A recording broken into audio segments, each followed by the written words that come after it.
Blog Talk Radio.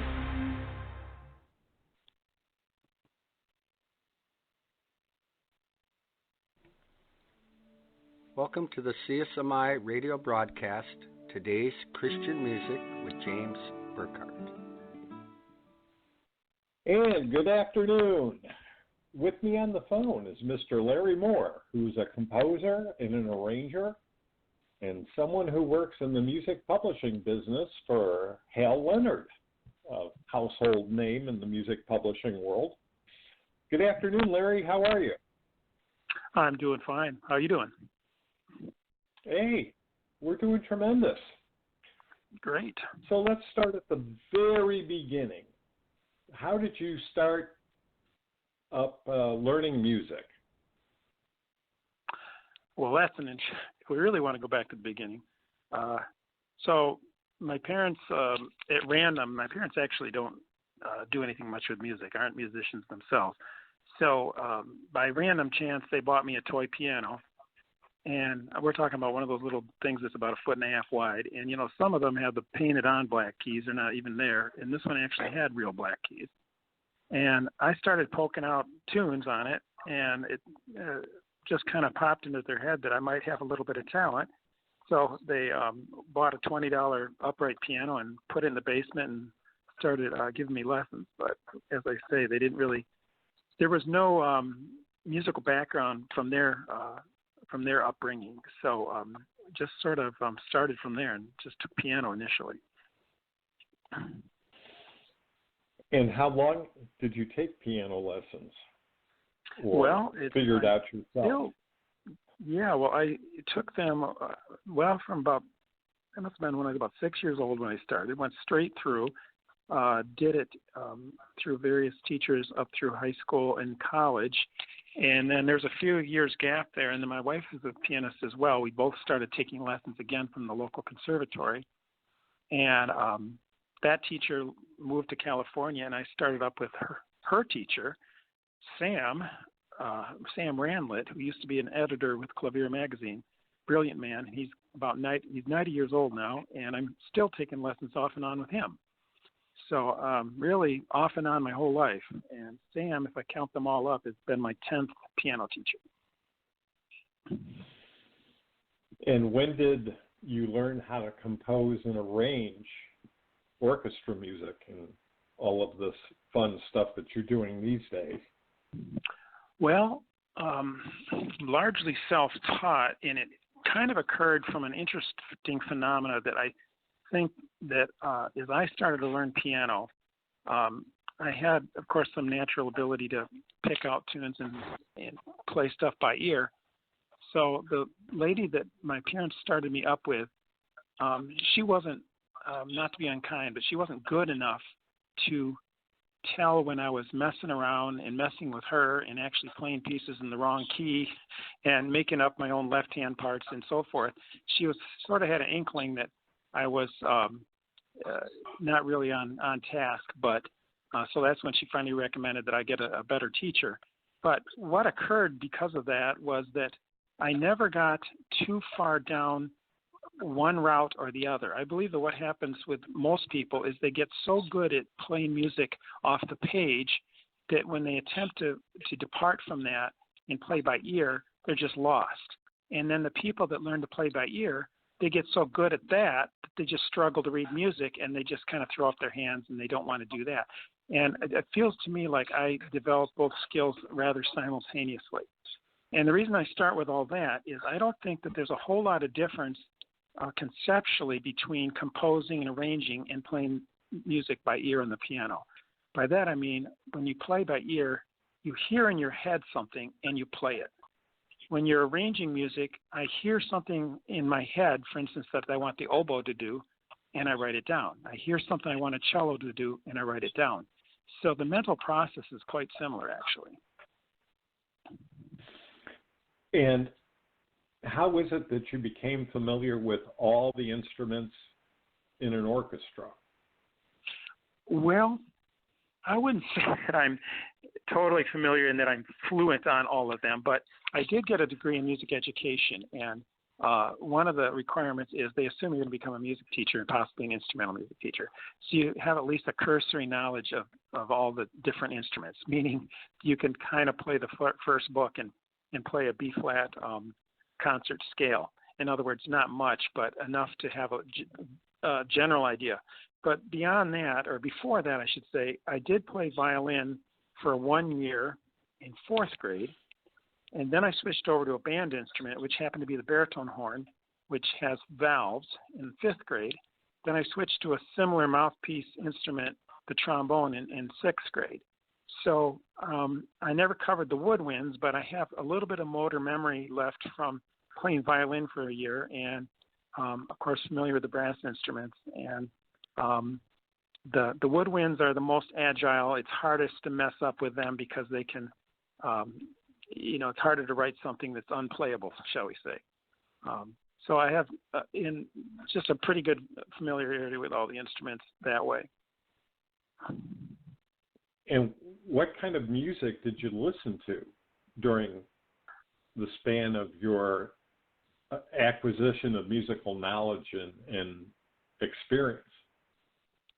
Well, I hate to knock my parents again, but bless their hearts, they didn't really come from a musical background, but I did absorb a lot from what music that they enjoyed. And so my dad was a big fan of country music, and I, of course, would hear a lot of that riding around in the car with him. Then we had Lawrence Welk and Hee Haw and these kinds of things. And say what you want, but like the Lawrence Welk, at least there's a fair amount of decent arranging there. It's kind of schlocky, but that's what I was exposed to. When I got to college, I branched out a lot more and got more into jazz and gospel music and a lot of other things. And that's when I think I really started to acquire more of an arranging ability. I had a band in college that had a regular rhythm section with piano, bass, drums, and guitar, 4 vocalists, and a 4-piece horn section, which entailed 2 trumps and 2 trombones. So I was writing for horns and had to transpose a couple of them, obviously, and learned an awful lot, really, from writing for my own band in college. So did this band do a lot of original music, or did you cover other I was rock covering bands? No, I was covering stuff. We weren't doing original music. We were just covering things, but it was like a gospel band. So we were doing like Andre Crouch, Edwin Hawkins, cool stuff I'm kind of giving away my age, but we're talking mid-'70s, that their era. It was a lot more complex, I would say, than the CCM music of today. It was, more gospel-oriented, I would say. And then let's see, because I had go ahead. No, keep going. That's fine. Okay. So then what really got me in the deep end of the pool was I started getting involved with the jingle scene here in Milwaukee, not writing them, but being called in sort of as a hired gun to do some arranging. And I was not afraid of writing for strings. I'll just say that, because I felt like I played enough violin, I could take a whack at it. And there were some sessions that I wrote for, particularly I remember this one we did for Harley Davidson that had some strings in it. And I think I've still got a tape of that. And I did a real nice job on it. And what happened was this other guy who really got most of the other work writing for horns and everything, he got offered the job of writing a big 15-minute medley for the Milwaukee Symphony of things from The Wiz and The Wizard of Oz. So we're talking 80-piece orchestra. Well, he was scared to death of writing for strings, and so he bailed on it and suggested that I could do it.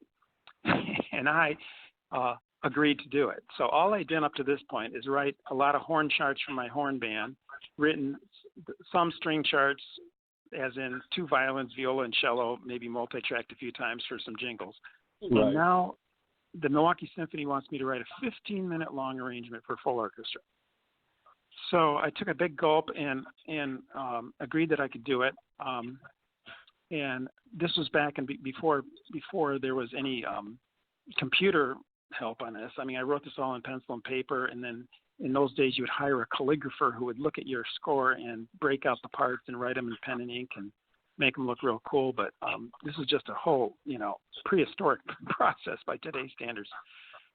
And I remember taking 3 days of Memorial Day weekend and proofing this score to death, because I was warned by a member of the symphony, listen, Larry, if you have a mistake in there, everybody kind of expects there's going to be a mistake because this is a new chart that never been played again.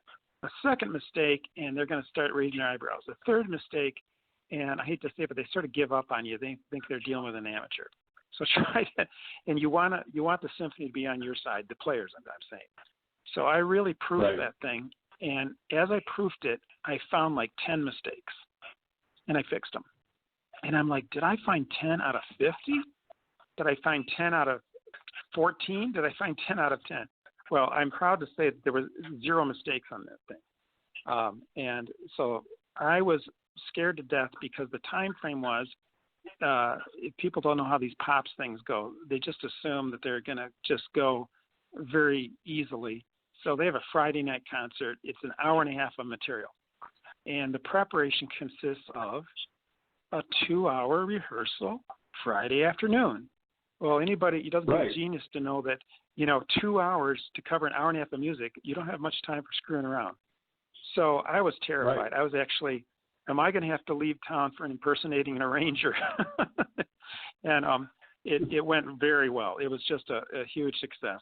One of my favorite memories of writing. And so I felt like after I did that, it'd been like I didn't even get thrown in the deep end of the pool. I felt like I'd gotten thrown in the middle of the Atlantic Ocean. And I felt like if I could survive that, I could agree to anything. And it just kind of gone from there. I have done dozens and dozens of full orchestra things since then for various pops composers.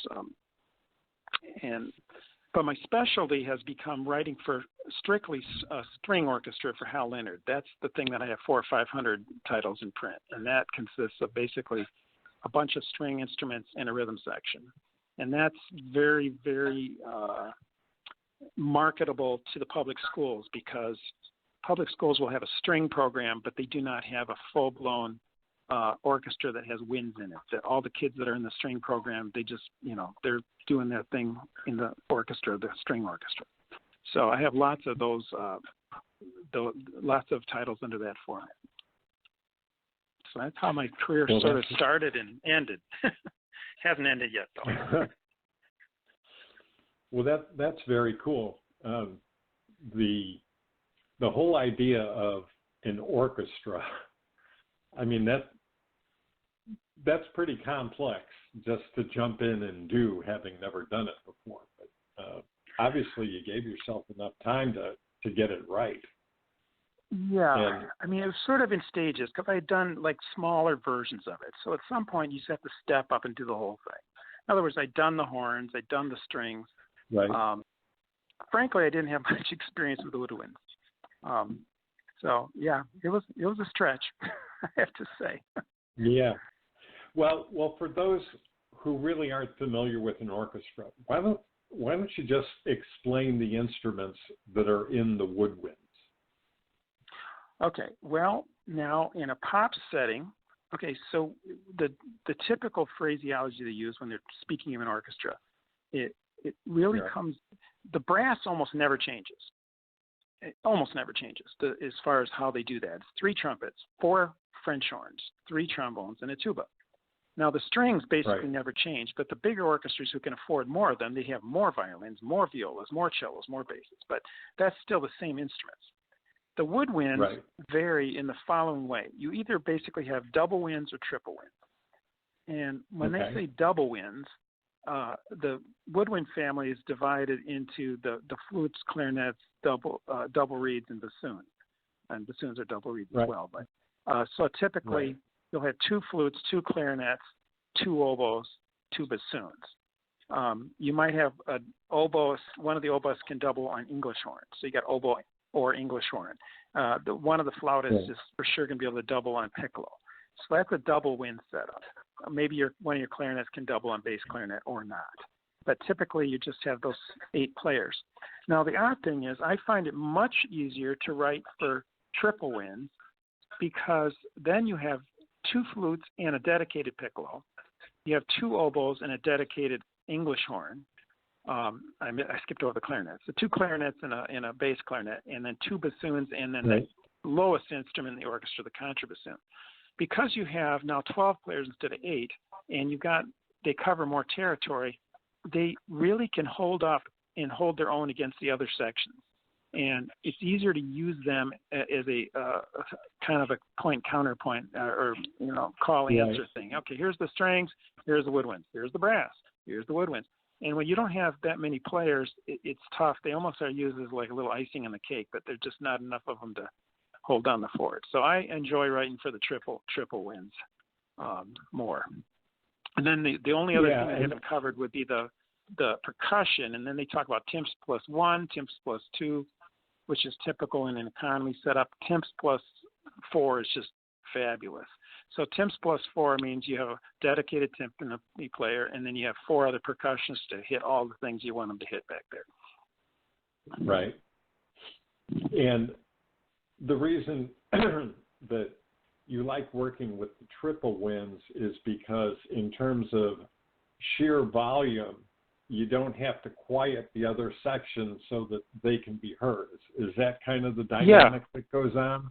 Yeah, right. Okay. Yeah, that's it. And they have more. There's more because you got 2 oboes and an English horn right off the bat. You've got more various textures and tonal qualities as well. And man, until you really hear a contrabassoon in the clear, well, that's Jaws, man. That's the contrabassoon. That's the contrabassoon.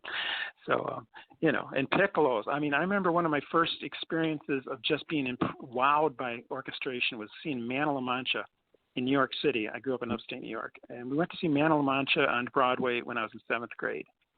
And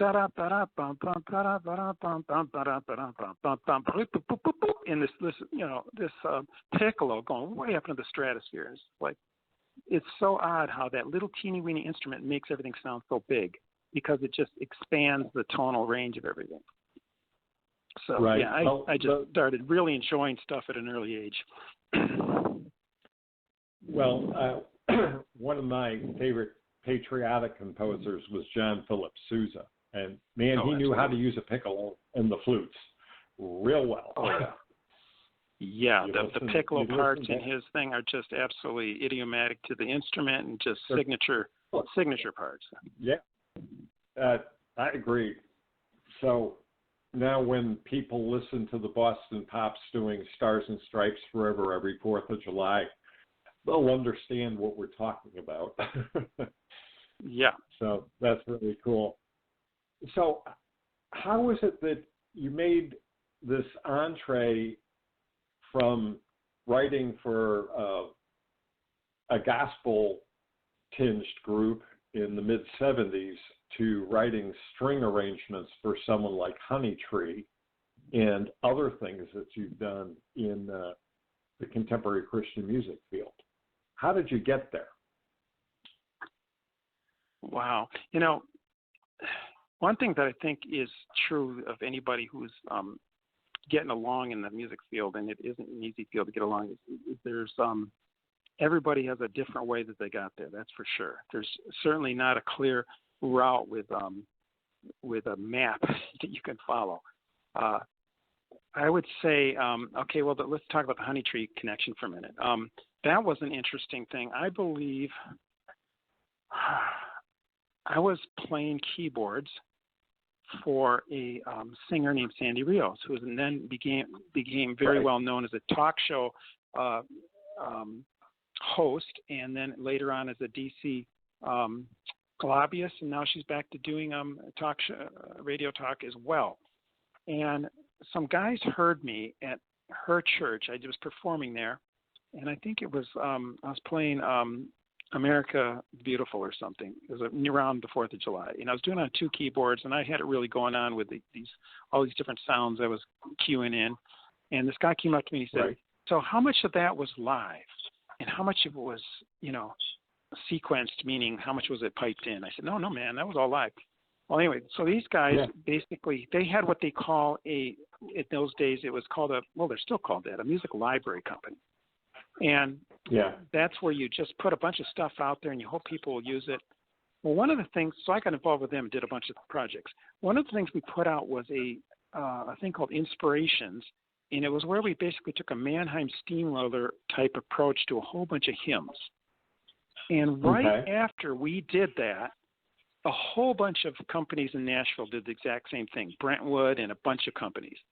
So we feel like we sort of, I don't know if we want to say we took credit for it, but we feel like we were the first ones doing it. And Nancy Honeytree noticed, and she called us up and she said, hey, would you guys, whoever you are, the production team, would you want to produce my next album? We said, well, sure we would.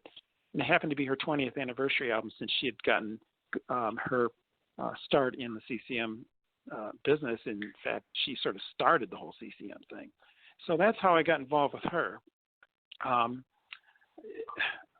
don't know, as far as coming from the gospel tinged group in the in school, in between there, I got involved with a jazz fusion band here in that was on Warner Brothers label here in Milwaukee. And it was a highly respected band. And so when that band folded up, just the fact that I had been in that band was kind of a calling card, and it got me into a lot of things in Milwaukee.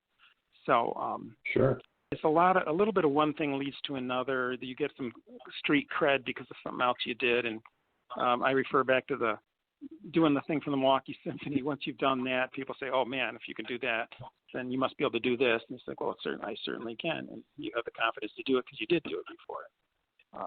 So it's sort of, everything builds on, you're always building on the last thing, I guess. Right. Well, the Honeytree song we're referring to was Pioneer. And that has what, a 5-minute, 6-minute stringed intro into it? Yeah, that was, do you remember and those are all friends of mine from the Milwaukee Symphony. I can pretty much almost name all their names. And they packed them up in my van and drove down to Janet Jackson's project studio in Chicago. That's where we were tracking it. And those guys are excellent players. It was a cool experience. And when you have an artist that will say, hey, I want strings on my project, and he's like, really? Cool. That's the way I look at it. Her nylon string guitar lends itself well to that. It's that whole classical kind of sound and vibe, which I think is great. So, that was pretty awesome as far as, ear-catching music and arranging. So have you any desire or tackled any films in scoring with your setup and tried to jump into Hans Zimmer's space or James Horner's space? I would love to do that. The closest I've gotten to that was about 3 years ago. I did I would say a film length and film quality project in that every 6 or 8 years the Milwaukee Repertory Theater, which does A Christmas Story every year, they do a fresh version. So a couple years ago, their new version, they got a new director, and he really wanted to have it be really cinematic. So in the entire play, there's a full hour and 10 minutes of music that's all orchestra. And we brought in the Milwaukee Symphony players, not the whole symphony, but a subset of them to the studio to record all that. And I did all the orchestrating for it. So I got a little taste of all that. And then we did a little bit of a combination of, I layered in some of my computer parts over the orchestra parts we had recorded. The idea of having underscore under the dialogue and then some big cast songs and everything, I'd love to do that. But no, I have not done that yet. That's on my bucket list for sure. I understand that. Well, how is it if someone who's listening is doing a worship project or a contemporary Christian album and they want to add strings? Why don't you explain how people can get a hold of you and, kind of your process for that. Well, there's a fork in the road there in terms of the first thing is you want to put strings in your project. That's great. Then the thing goes to budget. If you have the budget, I can write out and score real strings, and we can do real strings. It's quite expensive, as you can imagine, because you've got a bunch of players that you bring into the studio. Right. What I've done an awful lot of, and frankly, a lot of the movie scores are doing this as well. People just don't realize how good that the keyboard originated strings are. When I got in really early on in this with a little Mac computer with a little 7-inch diagonal screen, and we were doing recording parts off of keyboards, but they were, crummy little sounds from the late 80s.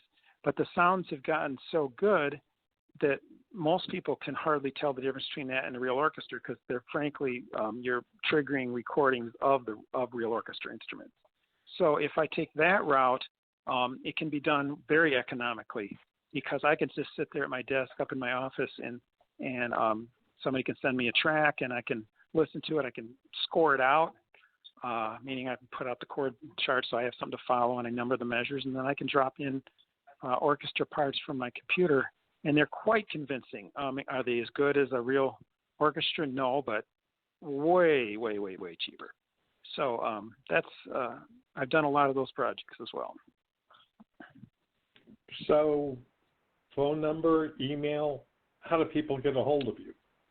Okay, my email would probably be the best. It's Larry Moore. It's my name, Larry Moore. And then there's 36,000 Larry Moores. So yes, everybody who has ever tried to use their name to get a Gmail account, I just use my zip code. So it's Larry Moore 53189. 53189 at gmail.com. Okay, say that one more. Larry Moore, and that's Moore, all one word, and with still no spaces, right into my zip code 53189 at gmail.com. It's got a nice musical ring to it, if you say it the right way. I should write a jingle of it.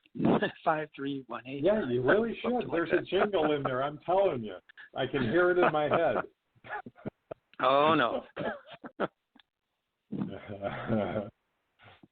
Strings and Things, Larry Moore, 501. Yeah. 89. Okay, that sounds awesome.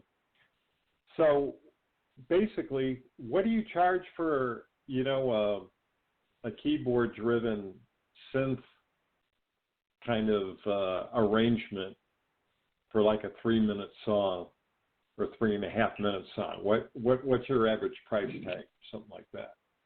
Well, I have sort of a special price I'm running with Gene and some of his friends, Gene being the founder and is he the president or leader? He's our fearless leader of Christian Songwriters and Musicians International, CMSI. But I would generally say in the, more like in the $100 a minute kind of a thing. I mean, I tell people sometimes doing productions is sort of like buying carpet. It's like, how wide is it and how long is it? An orchestration with 80 instruments is very wide. And if you're talking about your song is 3 minutes, that's groovy. But if you have a 9-minute song, obviously it's a lot more work. And so those two factors factor in. And but the key point is that if you use the computer simulated really recording of real instruments kind of approach, it can be quite economical. And I'm willing to work with people and work with their budget.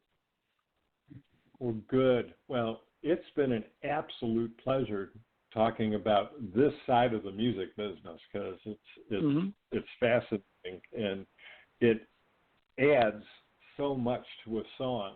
And I'd encourage many, many artists to check you out. Okay, one last time, real quick, what's your email again, so that people can get a hold of you? Okay, it's Larry, Larry, Moore, Moore, 53189 at gmail.com. Well, great. Well, it's been a pleasure, and we'll have to have you back later on and we'll see everybody else next time on the side.